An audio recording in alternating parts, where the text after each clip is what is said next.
I'm Nicole Johnston, and you're listening to 7am.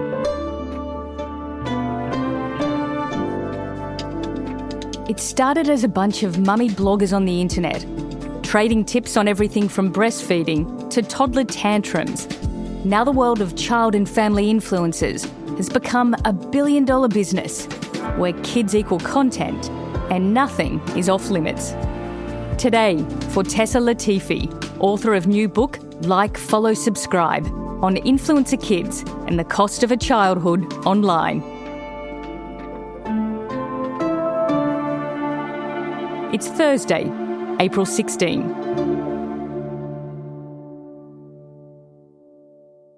For Tessa, a lot of us have seen these child influencers on social media, but we don't really hear what goes on behind the scenes. You've spoken to a number of the kids, their mums and adults who used to be influencers as children. So what are some of the worst things that you were told? I think, there are a few things that stick out to me. I talked to a young woman who was raised on a family vlogging channel who told me that she told her dad she didn't want to do the channel anymore. She didn't want to be on YouTube. And her dad said, okay, that's fine, but we're going to have to move out of our new house and your mom and I are going to have to go back to work and there's going to be no money left over for nice things. And I asked that same young woman what she would tell her parents if she could tell them anything. And she said, nothing they do now is going to take back the years of work I had to put in. For a different story, I talked to a young woman whose first menstrual cycle was made into a sponsored ad. And she said it made her want to crawl into a hole and never come out.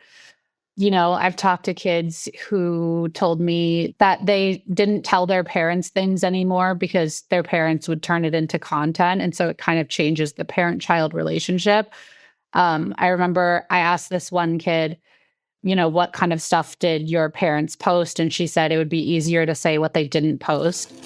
This MacBook just got released and I'm one of the first people to get it. Look at the color, guys. It's so cool. So what is it that the parents are recording their kids doing? I mean, everything. I feel like the videos that I've watched in preparation and research for my book, I've seen kids getting potty trained. Christian, you have to poopy? No. You sure? So you don't need to go poopy? I've seen kids getting the sex talk. I've seen kids shaving their legs for the first time. I've seen kids vomiting and crying.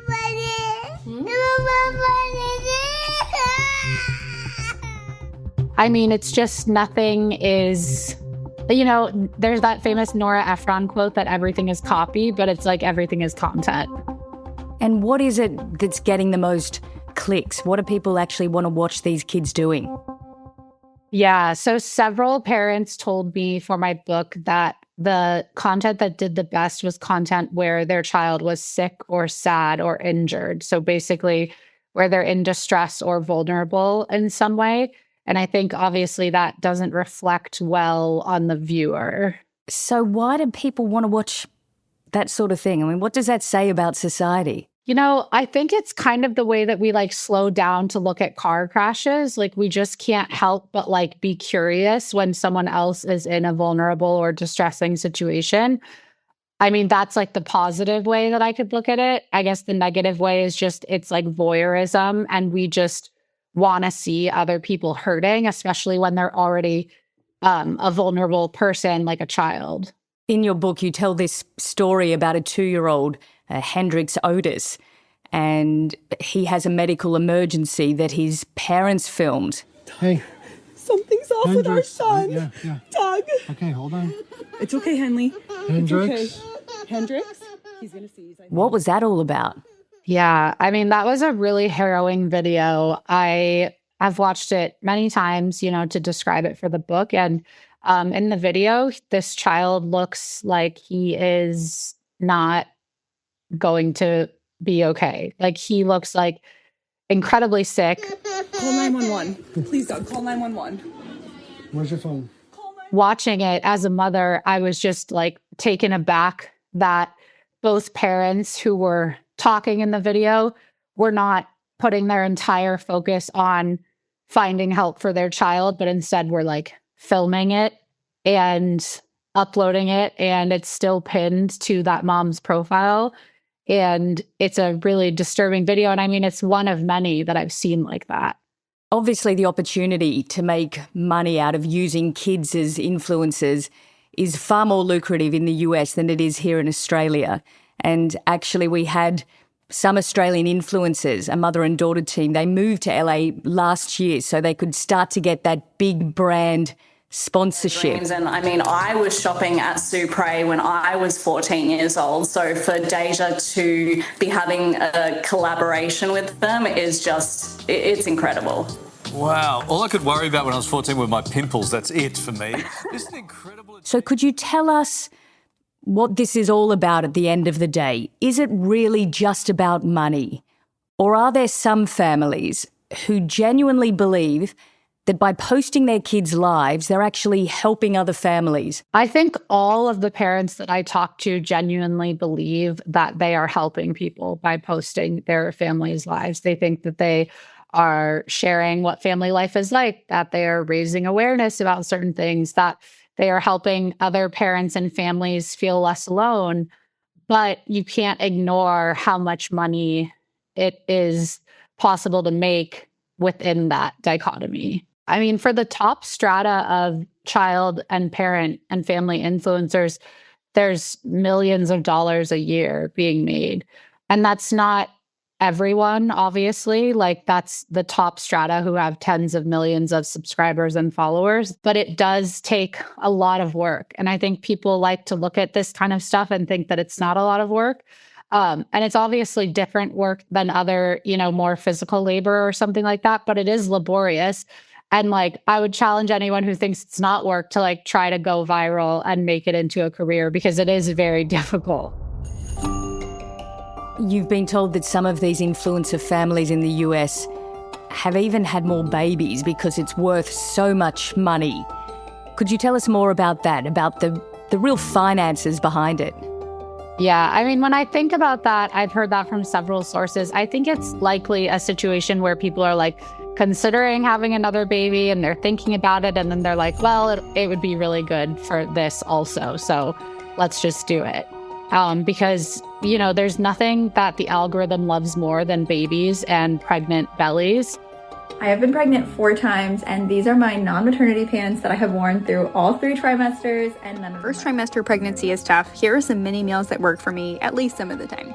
I'm always talking about skincare routines for the moms. But we can't forget our babies. Aquaphor launched its first ever lotion made for baby sensitive skin. And Wes doesn't miss it. It's lightweight, fast absorbing. We all know how important skin is. There are so many brand deals and so many sponsorships possible with pregnancy and with a newborn and a new child. And so that's something that I think about, is that in the US, I don't see any other job other than family vlogger or mom influencer where having a baby is a positive for a woman's career.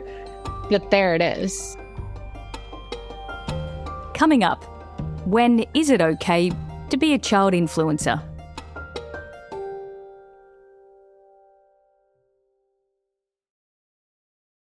There will be some parents who are listening to this where the family unit or the kids are influencers. They have tens of thousands of followers, even corporate sponsors.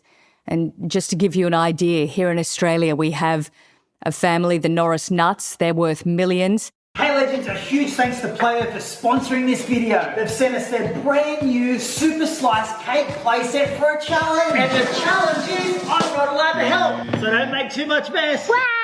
I'm gonna make the best. And last year, another famous family of influencers, the Empire fam, they left the country, they moved to the UK. Choosing my daughter's outfit to go out for dinner in London. Yay! This is cute. Who chose this? Me, actually, guys.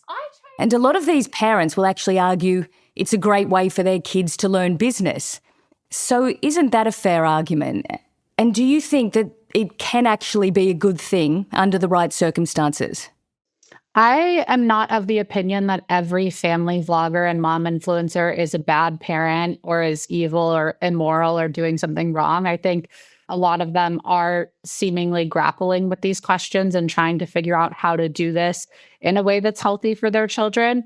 So I do think it is possible.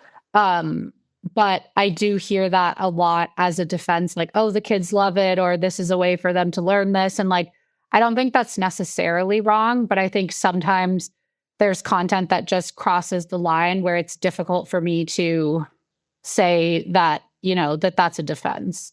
You've also said that you have some sympathy for the parents, despite how harshly they're being judged elsewhere. Yeah. Why is that? Why have sympathy for parents who are putting their kids out there like this? Well, I think especially in the US, many people are in a very difficult financial position. We don't have the social safety nets that other countries have. And so being a working parent, especially a working mother, can be really difficult. And so I do understand that. And I also think like these people don't start out thinking that they'll push the boundaries that they end up pushing. They may start out with different intentions. And I also think anyone who is a parent understands that like you would do anything to give your child a good life. And if that happened to be posting online, like it would be really difficult to take that back once it's started. Like, I mean, I talked to people who were making their entire yearly salary off of one video and they got to like stay home with their kids, instead of like sending them to daycare or whatever. And so it's like, I can understand that. Fortessa, if we could step back for a moment from talking about all the ins and outs of child influencing and consider the issues that are at stake here. Do you think this is about exploiting children? Or is there even a wider concern that by raising your child's profile as an influencer, you could actually end up putting them in direct danger? I think there are people who think that every instance of a child being online is exploitation. I'm not a person who thinks that. We do know from other investigations in the US, other journalistic investigations, that there is the risk of predators watching this content. And I talked to someone from the FBI and they said this is absolutely a concern. I think the thing that makes people able to kind of shrug it off is that it's online and it's digital in that way. So it's not like a predator is coming up to their kids in person, but it's online.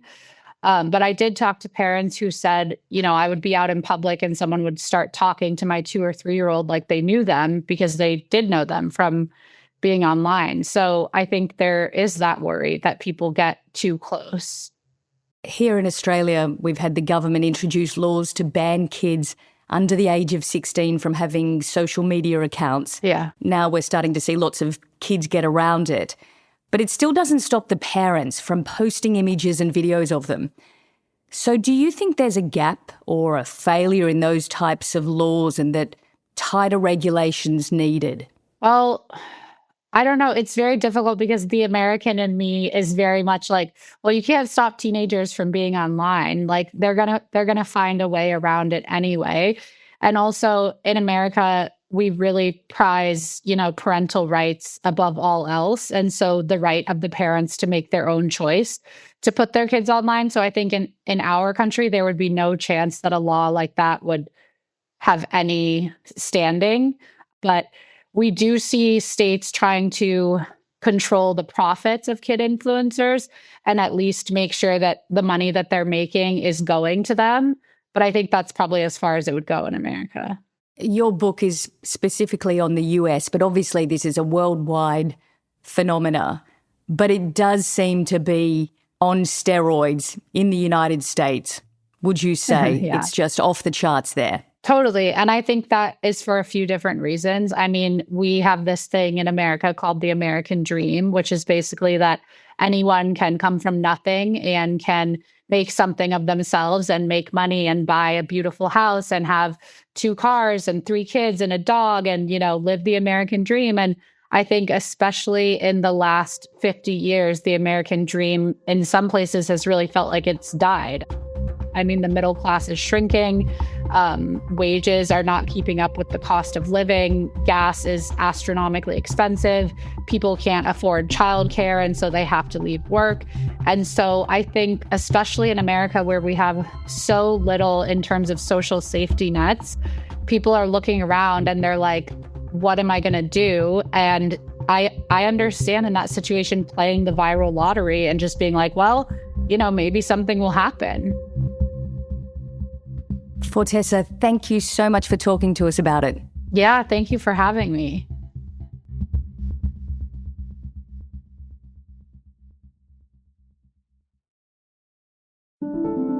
Also in the news, Treasurer Jim Chalmers has headed to the United States to meet with G20 finance ministers.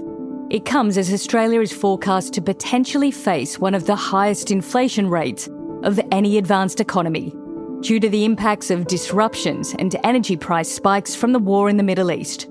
The International Monetary Fund is also warning of a possible global recession. The Treasurer says although Australia is better placed to handle the shock, it won't be spared the economic fallout. From an economic point of view, the end of the war can't come soon enough. But even when the strait is properly reopened, and even when the hostilities formally end in an enduring way, we still expect the consequences of this war in the Middle East to be felt for some time. And Australia's richest person, Gina Rinehart, could be made to share hundreds of millions of dollars from her iron ore fortune. A ruling in the WA Supreme Court yesterday ordered Hancock Prospecting to hand over half of past and future royalties from its Hope Downs mine to the family of Rinehart's father's old business partner, Peter Wright. The family of another one of Hancock's old mining partners, Don Rhodes, was awarded 1.25% of royalties, but a claim from two of Rinehart's children was dismissed. I'm Nicole Johnston. This is 7am. Thanks for listening.